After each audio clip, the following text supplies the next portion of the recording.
చాలా బాగుంది climax super చాలా బాగుంది సూపర్ బాగుంది ఎక్సలెంట్ బాగుంది చాలా బాగుంది సినిమా.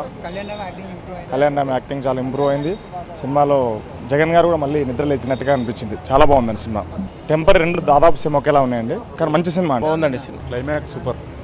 ఎన్టీఆర్ ఒక్కడికైనా అన్న గోపాబు గొయ్యి మందిని కొట్టడం, కళ్యాణ్ రామ్ కూడా కొట్టిండు. సూపర్ చాలా బాగుంది. Kalyan Ram acting super.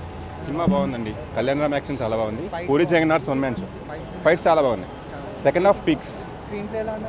Screen play కూడా రేసీగా ఉంటుంది. చాలా ఫాస్ట్గా వెళ్తుంది టెంపర్ లాగా. మెసేజ్ మాత్రం వస్తుంది నిజం.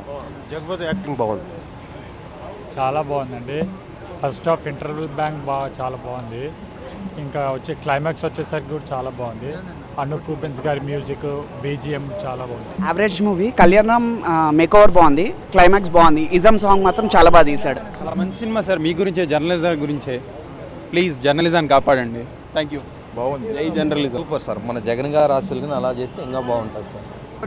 చాలా బాగుంది. చాలా బాగుందన్న. జర్నలిస్ట్కి మంచి, చాలా గొప్పగా చూపించాడు జర్నలిజం. బాగుందండి నిజం. Super duper hit. Too good. Cinema అద్దరిపోయింది కానీ పూరి అయినా చచ్చిపోమన్నాడు లాస్ట్లో. నేను చచ్చిపోను దేశం కోసం. సినిమా మాత్రం బాగుంది. చాలా బాగుంది. Great film. బాగుందండి. Tourism movies ducking awesome. బాగుంది. Second half too good. Second half చాలా బాగుంది. సార్ ఈ డైలాగ్ చెప్పండి. I duck you, I duck him, I duck you. Sir ఈ డక్ ఏంటి సార్ అన్న సార్ అన్నది.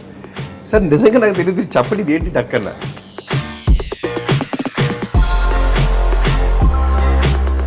So what was the toughest part of actually getting fitter?